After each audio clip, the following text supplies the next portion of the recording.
Bismillahirrahmanirrahim. Assalamualaikum warahmatullahi wabarakatuh. Om Swastiastu, Namo Buddhaya, dan Salam Kebajikan. Sebelumnya perkenalkan, nama saya Hadi Ardiansyah dan saya berasal dari kelas 1 Teknologi Informasi dengan NIM 2504010. Pada kesempatan kali ini saya akan menjelaskan materi matematika distrik, yaitu teori himpunan.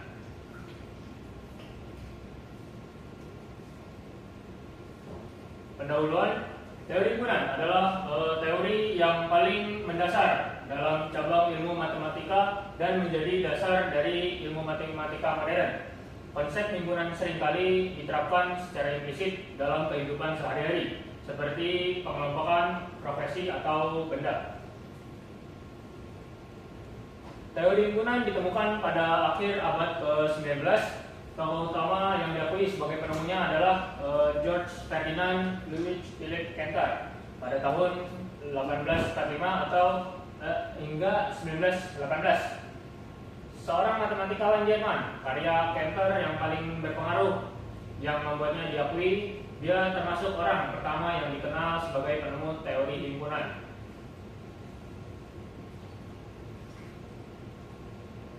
Lalu definisi himpunan dalam matematika berasal dari kata set.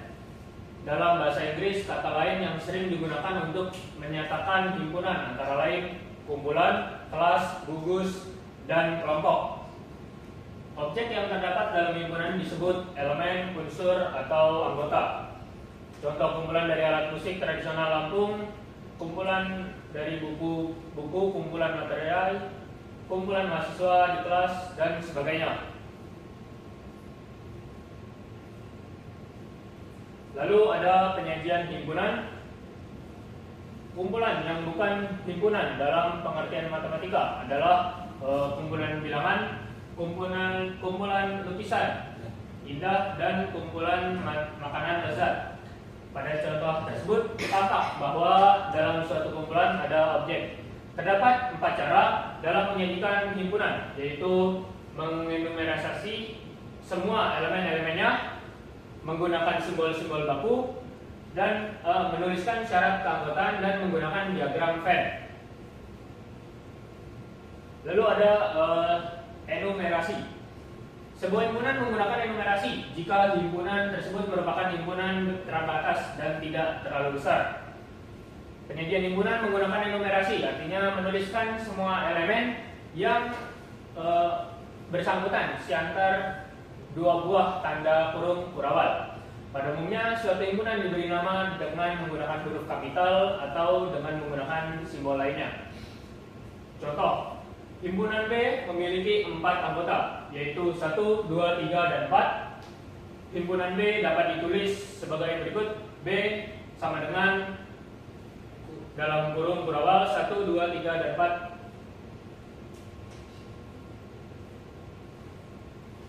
Penulisan enumerasi, anggota enumerasi dapat ditulis secara acak. Urutan anggota pada himpunan tidak memiliki arti apa-apa, kecuali pada himpunan tersebut sudah ditentukan atau merupakan syarat dari himpunan tersebut. Contohnya, kumpulan buku pada sebuah perpustakaan, yang mana buku X ada 2 buah, Y sebanyak 5 buah, dan Z sebanyak 3 buah. Maka himpunan adalah cara penulisan yang berlebihan dan kurang tepat. Kita seharusnya dapat menuliskannya himpunan tersebut menjadi sebagai berikut, yang dalam hal ini X merupakan salinan dari buku X dan seterusnya. Buku X dan Y merupakan objek yang berbeda dalam himpunan X, Y, dan Z. Selanjutnya ada simbol-simbol baku. Dalam matematika terdapat beberapa simbol-simbol baku atau umum digunakan dari sebuah himpunan bilangan. Himpunan bilangan tersebut biasanya ditulis tebal dan kapital. Simbol-simbol tersebut diantaranya ada C sama dengan himpunan bilangan kompleks, R himpunan bilangan real, Q untuk himpunan bilangan rasional, Z himpunan bilangan bulat yang terdiri dari min 2, min 1, 0, 1, dan 2. dan seterusnya. N himpunan bilangan asli, yaitu 1, 2, 3, dan seterusnya. P himpunan bilangan bulat positif, yaitu 1, 2, 3, dan seterusnya. Himpunan yang universal disebut dengan himpunan semesta. Simbol dari himpunan semesta yang biasa digunakan adalah S atau U. Jadi dapat diartikan bahwa himpunan semesta adalah himpunan yang anggota-anggotanya terdiri di atas semua objek yang sedang dalam perbincangan atau pembicaraan. Menggunakan himpunan semesta dengan simbol U. Himpunan U harus diberikan secara eksplisit atau diuraikan berdasarkan pembicaraan. Contohnya U sama dengan 1, 2, 3, 4. A sama dengan 1, 3. A adalah himpunan bagian dari U. Selanjutnya ada notasi pembentukan himpunan. Metode lain dalam menjadikan himpunan adalah dengan notasi pembentuk himpunan atau set builder. Cara penyajiannya dengan metode ini adalah himpunan dinyatakan dengan menulis syarat yang harus dipenuhi anggotanya. Aturan yang digunakan dalam penulisan syarat keanggotaan adalah yang pertama, bagian kiri tanda garis horizontal, garis vertikal melambangkan elemen himpunan.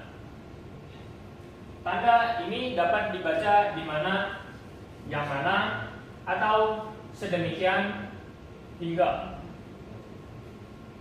Tanda ini menunjukkan syarat keanggotaan himpunan. Setiap tanda koma atau titik koma di dalam syarat keanggotaan dibaca dan.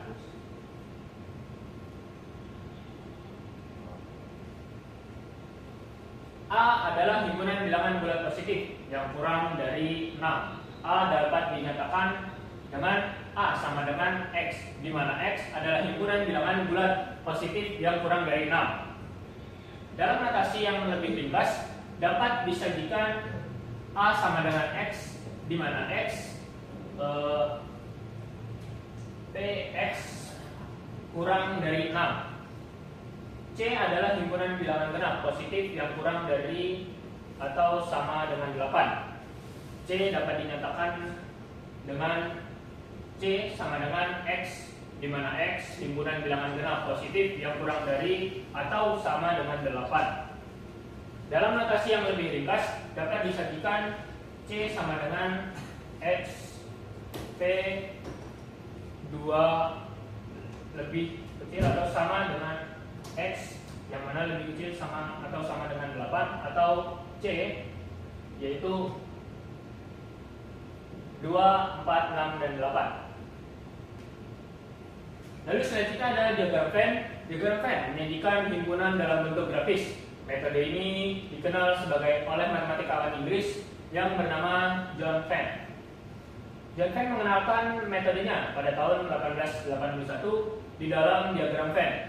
Himpunan semesta atau U disajikan dalam bentuk segi 4, sedangkan himpunan lainnya disajikan dengan bentuk lingkaran di dalam bentuk segi 4. Misalkan U sama dengan 1, 2, 3, 4, lalu hingga 8, maka A sama dengan 1, 2, 3, 5, B sama dengan 2, 5, 6, dan 8. Ketiga himpunan tersebut dapat disajikan dalam diagram Venn sebagai berikut. Pada diagram Venn tersebut dapat dilihat bahwa A dan B memiliki anggota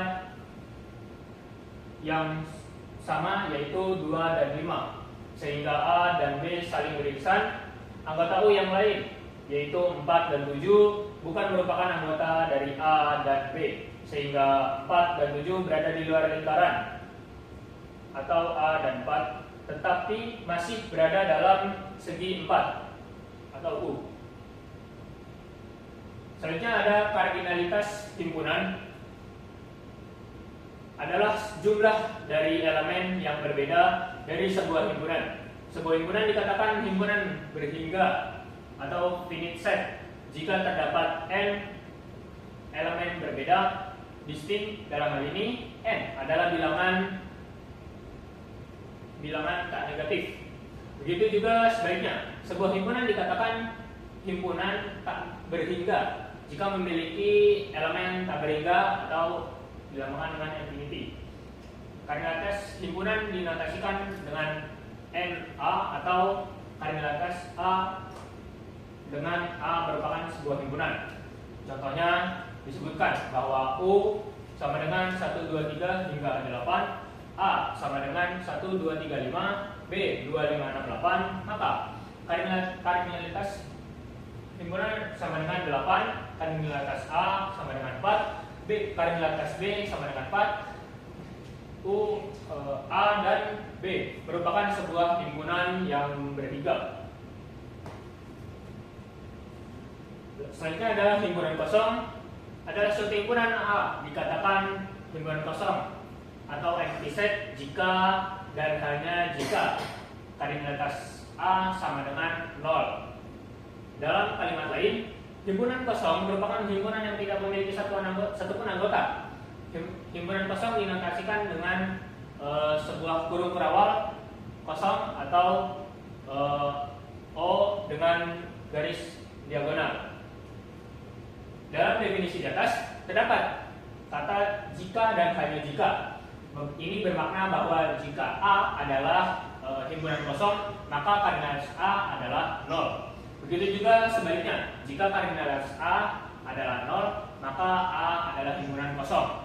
Contohnya, B sama dengan X, di mana 8 kurang dari X juga kurang dari 9, maka kurang dari Z. B tidak memiliki anggota karena bilangan bulat yang lebih dari 8 atau kurang dari 9 itu tidak ada, sehingga dapat dikatakan bahwa B sama dengan himpunan kosong atau N, B sama dengan 0. Selanjutnya ada himpunan bagian, merupakan himpunan bagian atau subset dari B jika dan hanya jika setiap anggota dari A merupakan anggota dari B. Himpunan bagian dinamakan dengan himpunan bagian yang berbentuk C lalu dengan garis vertikal di bagian bawah. Definisi dari himpunan bagian dalam bahasa matematika dapat dinamakan dengan A bagian B hingga A X A lalu X B. Jika kita ingin menekan bahwa A adalah himpunan dari B dan A tidak sama dengan B, maka kita dapat menulisnya dengan A bagian B dan dapat kita katakan bahwa A merupakan himpunan bagian sebenarnya dari B. Sebaiknya pernyataan A dan B digunakan untuk menyatakan bahwa A merupakan himpunan bagian dari B yang memungkinkan A sama dengan B. Lalu ada kesamaan himpunan.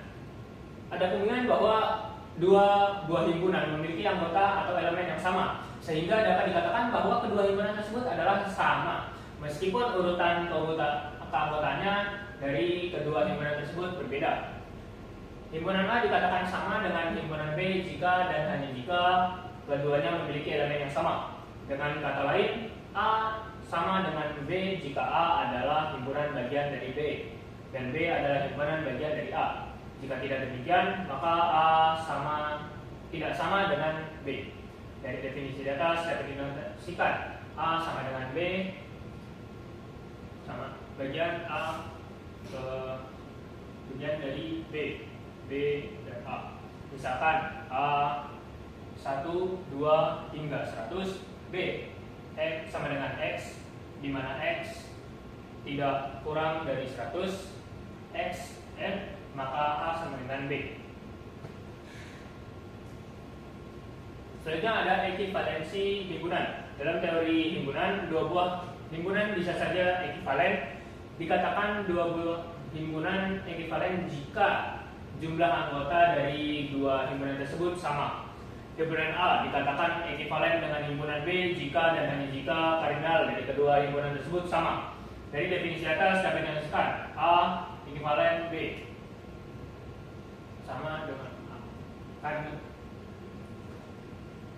Kardinalitas A sama dengan kardinalitas B. jika N sama dengan A, B, C, D, E, dan N sama dengan 2, 5, 6, 8, dan 10, maka A ekuivalensi dengan B, sebab variabilitas A sama dengan B. Selanjutnya ada himpunan saling lepas. Jika terdapat dua atau lebih himpunan yang memiliki anggota yang berbeda satu sama lainnya dan tidak memiliki satu buah anggota yang sama, maka himpunan tersebut dapat dikatakan saling lepas. Dua himpunan A dan B dikatakan saling lepas jika keduanya tidak memiliki elemen yang sama. Dari definisi atas dapat dimaksudkan A saling lepas B jika A sama dengan X, di mana X tidak kurang dari kurang atau sama dengan 10, X, P, dan B sama dengan X, di mana X lebih dari 10, X, P, maka A saling lepas dengan B. Himpunan saling lepas jika digambarkan dengan diagram ada Venn sebagai berikut. Selanjutnya ada himpunan kuasa. Himpunan kuasa atau power set dari himpunan A adalah suatu himpunan yang elemennya merupakan sebuah himpunan bagian dari A, termasuk himpunan kosong dan himpunan A itu sendiri. Dari definisi di atas dapat dinarasikan A sama dengan B lalu A, sedangkan jumlah elemen dari himpunan kuasa adalah A sama dengan B. Contohnya jika A sama dengan 1, 2, 3, maka kuasa A sama dengan 1, 2, 3, 1, 2, lalu ada 1, 3, 2, 3, dan 1, 2, 3. Himpunan kuasa dari himpunan kosong adalah kuasa sama dengan, dan himpunan kuasa dari himpunan tersebut adalah sebagai berikut. Selanjutnya ada operasi pada himpunan. Yang pertama ada irisan. Irisan atau intersection dalam sebuah A dan B adalah himpunan yang setiap anggotanya merupakan anggota dari himpunan A dan B.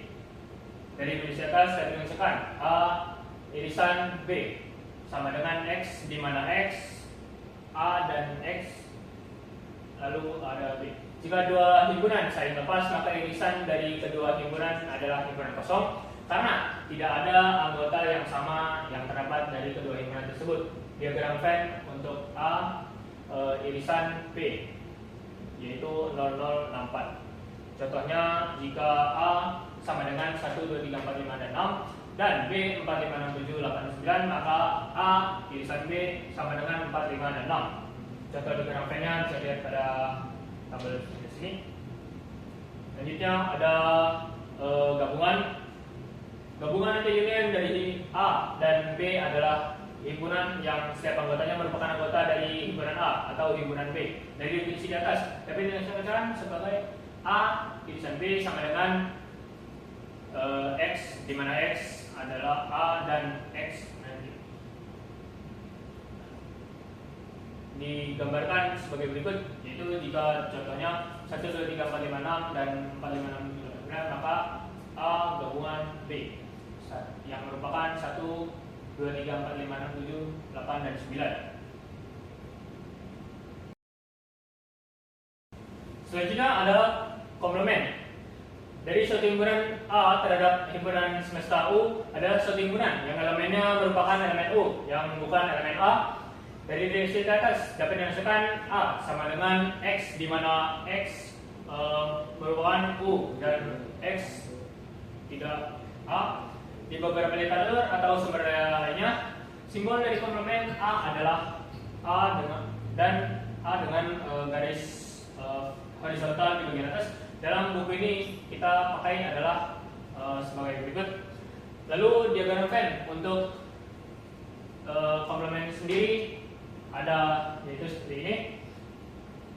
Dan contohnya jika O sama dengan 1, 2, 3, 4, 5, 6 dan B sama dengan 4, 5, 6, 7, 8, dan 9, maka A sama dengan 1, 2, 3, 7, 8, dan 9. Lalu ada selisih, merupakan anggota A tetapi bukan anggota dari B. Dari definisi atas dapat dijelaskan A selisih B sama dengan X, di mana X merupakan A dan X B, dan sama dengan A himpunan B. Selisih antara A dan B dapat juga dikatakan sebagai komplement himpunan B relatif terhadap himpunan A.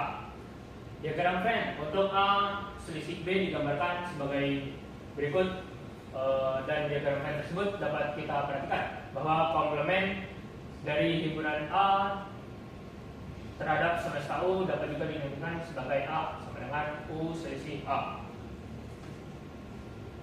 Lalu yang kelima ada beda stakuk, yang mana beda stakuk sendiri adalah himpunan A dan B yang jika beda stakuk yang merupakan anggotanya ada pada A atau B, tetapi tidak pada keduanya.